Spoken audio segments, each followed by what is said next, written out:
J'ai demandé à nos prompt de base, est-ce que une entreprise comme Téléperformante, enfin Téléperformance, j'ai failli dire Téléperformante, mérite notre attention au-delà des chiffres? Il m'a répondu peut-être. Et je lui fais un tout petit peu confiance parce qu'il a été configuré pour raconter le moins de merde possible. Excusez-moi du terme, globalement. Ok, donc avant de commencer, déjà, j'aimerais remercier premièrement Olivier, Damien, Thomas, Eric, Patrick, Benoît, Luc. Merci de nous avoir permis d'atteindre un nouveau palier. Je vais avoir tendance à faire la mise à jour, hein. Donc, un nouveau palier et merci également à tous ceux qui vont nous permettre ici d'atteindre le 100% le plus rapidement possible. Donc, comme je l'ai dit ici, à partir du 30 du mois de juin, il y aura une revalorisation ici du prompt de base ici. Donc, on va revaloriser le prix tout simplement parce que je pense que ceux qui l'utilisent en date d'aujourd'hui ont pu voir que ces prompts-là vous permettent de gagner du temps et de surtout poser les bonnes questions. Et donc, pour vous donner une idée générale de ce à quoi ça pourrait ressembler, utilisez ces deux prompts. Premièrement, ça, c'est le core checklist qu'on va utiliser. C'est un prompt de base. Donc, il nous permet essentiellement de déterminer si c'est une entreprise qui mérite notre attention ou pas du tout avec, en répondant à un ensemble de questions ici. OK? Avec une finalité globale ici. Et mais toujours, le plus important, introduire cet élément-ci, cet autre prompt, dans vos prompts systèmes. OK? Donc, ici, donc le lien vers le groupe School est en description de la vidéo et l'accès est complètement gratuit. OK? Allez-y dessus et récupérez ces deux prompts-là. Faites-vous une idée générale. OK? Donc, ici, on va parler aujourd'hui de téléperformance. Donc, je lui ai envoyé le prompt, enfin, l'entreprise, et il m'a répondu que peut-être téléperformance pourrait mériter une place dans notre watchlist. C'est pas la enfin, moi, je comprends ça comme ça, d'accord? C'est comme ça que moi je comprends les choses, mais la question posée ici, c'est si le marché fermait pendant 10 ans, machin, machin. Vous pouvez également changer cette question, hein, parce que de toute façon, les prompts que je vous donne sont modifiables par vous. OK? Donc, bref, ce prompt-ci, il répond, voilà, il nous donne ses arguments positifs, ses arguments négatifs, par exemple, le maillage géographique, envergure mondiale, unique, offrant une flexibilité d'exécution. Donc ici, je sais que nous sommes dans un domaine où les coûts de production sont très... Enfin, le business model ici, c'est avant tout avoir les coûts de production les plus bas. Parce que donc, si on a les coûts de production les plus bas, ça veut dire que l'envergure compte. C'est essentiellement un marché où les entreprises signent avec vous uniquement parce qu'elles veulent faire des économies. D'accord? Ensuite, capacité à générer le flux de trésorerie. OK, d'accord, on est d'accord avec ça. De toute façon, on aura quelque chose à dire par rapport à ça. Argument contre, incertitude par rapport ici au volume d'activité traditionnelle à la suite du déploiement massif de l'automatisation logicielle. Donc, on parle ici de l'IA. Malheureusement, les, les prompts en question sont meilleurs quand vous les utilisez en anglais. Mais en français, parfois, ça peut motamoter. Parfois, il y a des tournures en français que ça. Voilà, le sens peut être problématique ici, mais voilà, pour quelqu'un qui a l'habitude de l'utiliser ici, nous, c'est correct. Après, vous pouvez lui demander ici plus de précision. Explique-moi ça simplement, un langage plus simple, parce que vous devez converser avec le prompt. OK? Il ne faut pas juste attendre qu'il vous donne la réponse. OK, c'est bon. Non. Conversez avec lui. Vous n'êtes pas d'accord, vous ne comprenez pas, demande-lui d'aller en profondeur par rapport à cet élément aussi. Ensuite, le deuxième élément négatif ici, c'est la baisse de la dynamique de croissance organique à court terme et érosion graduelle des marges d'exploitation par rapport aux moyennes historiques. Donc, on peut déjà voir ici que voilà les raisons pour lesquelles il nous a dit que c'est peut-être être une entreprise intéressante. Alors, quand on va regarder les chiffres maintenant de la compagnie qu'on appelle Téléperformance, je rappelle toujours que j'ai du Téléperformance, mais mon prix est aux alentours des 150 euros par là. Et ne vous inquiétez pas, Téléperformance pourrait même aller à zéro. Je ne saurais même pas que c'est le cas parce que c'était une position de suivi, mais que je garde toujours parce que j'aurais pu faire le choix ici de vendre. Parce que quantitativement, ça reste. Pourquoi est-ce que je n'ai pas rajouté? Parce que je pense qu'il y a mieux sur le marché en date d'aujourd'hui. Mais, Téléperformance, ça peut être intéressant. Alors, on y va. Croissance du revenu. OK.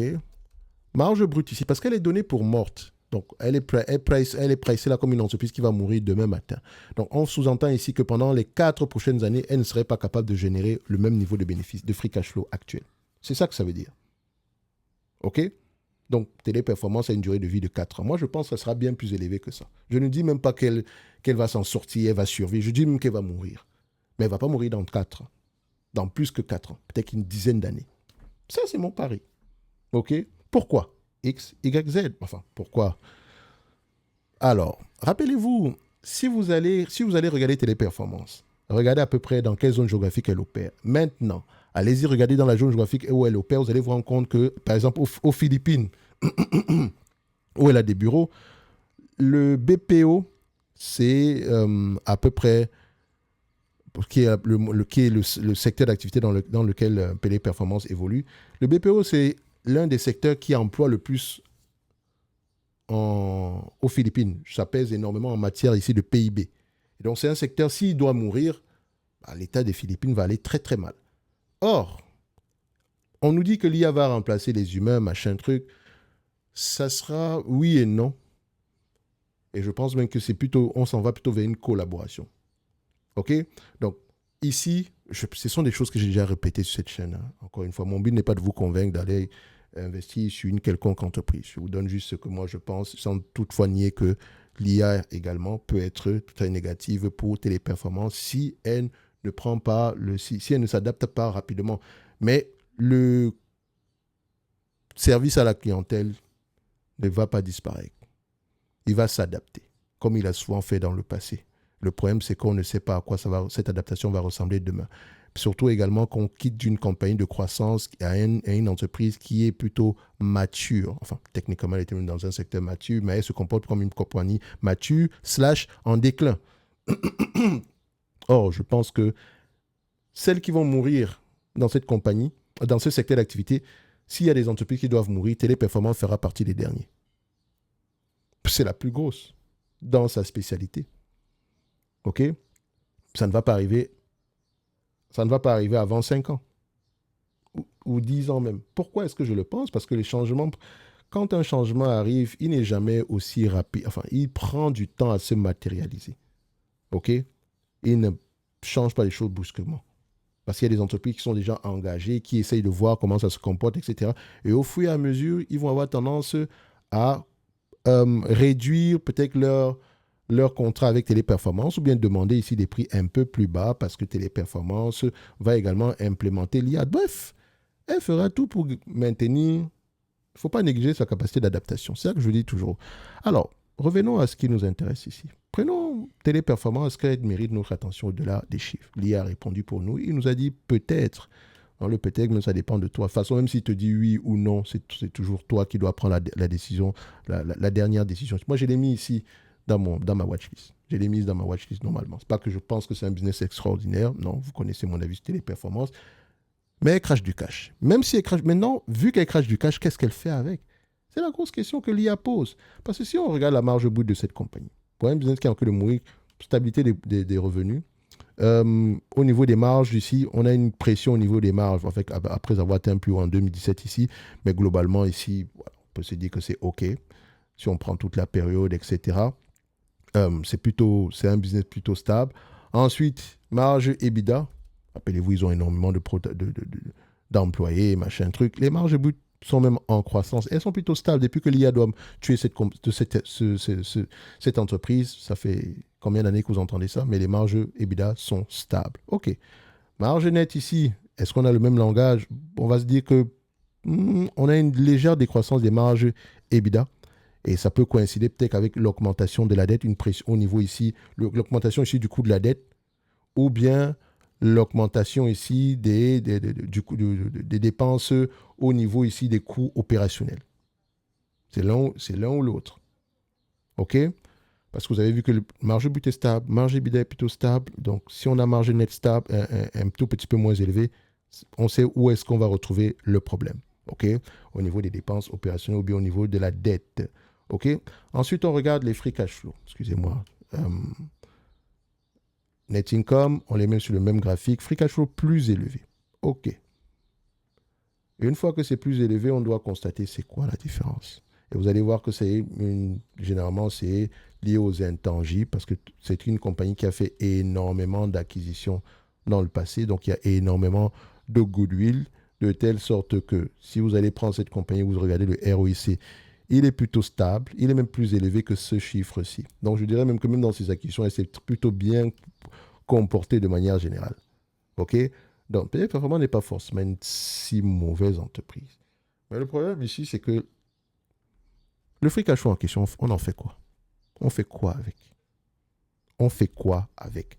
Prenons le cash from operation. Parce que l'entreprise, avant que le marché ne se rende... Enfin, pour qu'une entreprise force le marché à se rendre compte de son erreur, soit il augmente le dividende, soit il rachète ses propres actions. Et parfois, même, il vaut mieux racheter ses propres actions que de verser un dividende. Or, cette compagnie choisit de verser uniquement un dividende. Ça peut prendre plus de temps que prévu. Surtout pour ceux qui attendent que le prix de l'action soit revalorisé. Si elle rachetait ses actions, elle aurait réduit son nombre d'actions, son volume d'actions ici, ce qui aurait fait mécaniquement augmenter son prix. Mais pourquoi est-ce qu'elle ne le fait pas? Bon, c'est également très culturel en Europe. C'est pour ça que parfois que ces entreprises-là, certains préfèrent le dividende sur ces entités, etc. Parfois, chacun joue un rôle dépendamment du prix de l'action. OK? Bref, ça, c'est autre chose. Donc, on a le cash flow opérationnel ici, moins investing, cash from investing ici. Voilà. On voit ici qu'elle rapporte à peu près 1,6 milliard en termes de cash flow opérationnel. Elle dépense 700 millions en termes de cash from investing. Donc, elle investit 700 millions dans X ou Y choses. Il lui reste à peu près 900 millions de free cash flow. Qu'est-ce qu'elle fait avec? Est-ce qu'elle a remboursé la dette? Timidement. Le reste du cash est allé où? On fait quoi avec? Pourquoi est-ce qu'elle ne rachète pas ses actions? Parce qu'on va se dire ici que la dette nette est élevée. Pour une entreprise qui rapporte 2 milliards par an, excusez-moi, avoir 4 milliards de dettes, ce n'est pas élevé. Elle peut repayer la dette ici en 3 ans. Maintenant, la dette, on ne l'apprécie pas juste parce qu'on regarde le volume, etc. Non, il faut également regarder par rapport au contexte de l'entreprise, est-ce qu'il y a encore du potentiel, etc. Est-ce que par rapport à sa génération de cash flow, par rapport également au taux d'intérêt sur cette dette-là, etc. OK? Donc, quand on regarde du téléperformance en date d'aujourd'hui, moi, je pense que quantitativement, c'est intéressant. OK? Mais ça reste ultra spéculatif. Parce que moi, je ne sais pas, l'IA évolue très, très rapidement ici, donc on est tous en train de découvrir les choses. Est-ce qu'on a réellement un avantage concurrentiel, mis à part celui lié au coût? Non. Donc, est-ce que les clients sont vraiment bloqués avec nous? Quand vous avez un avantage sur les coûts, c'est pas... Ils ont l'embarras du choix. Vous avez misé sur l'échelle, l'envergure pour baisser vos coûts ici, afin de pouvoir négocier des contrats littéralement à des tarifs moins élevés, mais tout en ayant un peu plus de volume qu'avec vos concurrents. Donc, c'est une stratégie comme une autre, mais ce n'est pas une stratégie qui permet de garder prisonniers longtemps les clients. OK? Alors, combien de fois les bénéfices je vais payer pour ce type d'entreprise? Je vais même prendre les cash flow opérationnels. Okay? Parce qu'elle est pricée là comme une entreprise qui va disparaître demain. Admettons ceci, c'est une entreprise qui rapporte à peu près 1,6 milliard de cash flow opérationnel. Ne parlons même pas de croissance. Laissons juste que le cash flow opérationnel, qu'elle puisse générer ce niveau de cash flow pendant au moins les 10 prochaines années. Ça, c'est le pari que je prends. 10 prochaines années. Ça fait 16 milliards. Moins la dette nette. OK? La dette nette actuelle est de combien? Quand on va regarder, la dette nette est de 4 milliards. Moins 4 milliards, divisé par le nombre d'actions, vous avez un nombre d'actions de combien en date d'aujourd'hui? Soit 59 millions d'actions. Divisé par 59 millions d'actions, donc divisé par 0,059, ça donne à peu près un prix aux alentours de 203 $. Enfin, euros si vous voulez. Et donc à partir d'ici, vous avez fait le pari que cette compagnie sera encore en vie dans 10 ans et va générer au moins 1,6 milliard. C'est le pari qu'on vient de prendre. C'est ce qui est inclus dans le prix actuel. Si vous pensez que c'est plutôt 5 ans, vous mettez x5. Si vous pensez que c'est 3 ans, x3. Si vous pensez que c'est 1 an, x1. Tout dépend de vous. Mais pourquoi est-ce que vous pensez que ça va être 10 ans plutôt que 5? Pourquoi pas 3? C'est à ce niveau-là qu'on doit travailler. Donc, ça nous ramène toujours à l'analyse fondamentale au-delà des chiffres. Parce que les chiffres racontent quelque chose qui s'est déjà passé. Les chiffres ne vous disent pas ce qui va se passer. Et vous, ce que vous achetez, c'est en espérant que ce qui s'est passé hier puisse au moins encore se passer sur les années à venir. OK? Donc, je prends le pari que Téléperformance, on pourra au moins atteindre même $100 la prochaine fois, avant même que l'entreprise ne disparaisse. OK? Donc, c'est par là que c'est à ce niveau-là que moi, je me positionne. Et au fur et à mesure, on va essayer de regarder. Ceux qui pensent que cette entreprise va mourir par rapport à l'IA sont d'un côté. Ceux qui pensent qu'OK, ils pourront coexister sont également d'un côté. Ceux qui ne pensent rien du tout sont également d'un côté. Parce que oui, vous avez le droit de ne rien penser du tout. Donc, le prix pourrait continuer à baisser, mais Téléperformance a un problème. Elle devrait racheter elle-même ses actions. En fait, c'est le signal que j'attends. C'est le signal pour moi le plus important. Rachat d'actions. Et pas rachat d'actions timide, hein, vraiment rachat d'actions massif. Elle a commencé, mais j'appelle ça ça c'est timide ça. OK? Ça permettra d'envoyer un signal fort au marché. Alors, si on ne distribue que ce dividende-là, en réalité, si l'entreprise vous reverse la totalité des free cash flow, oui, même si on dit ici que c'est une entreprise qui est vouée à disparaître ici, si on vous reverse la totalité des free cash flow en date d'aujourd'hui, si on sous-entend que ces free cash flow-là sont durables, par rapport à la capitalisation boursière actuelle, vous avez un rendement de 47%. OK? 47%. Donc, si l'entreprise rachète sa base d'actions au prix actuel en date d'aujourd'hui, elle peut racheter presque la moitié de sa base d'actions actuelle. Et par ricochet, le bénéfice net par action va avoir tendance à doubler. À PER égal, oui, c'est simple. Hein?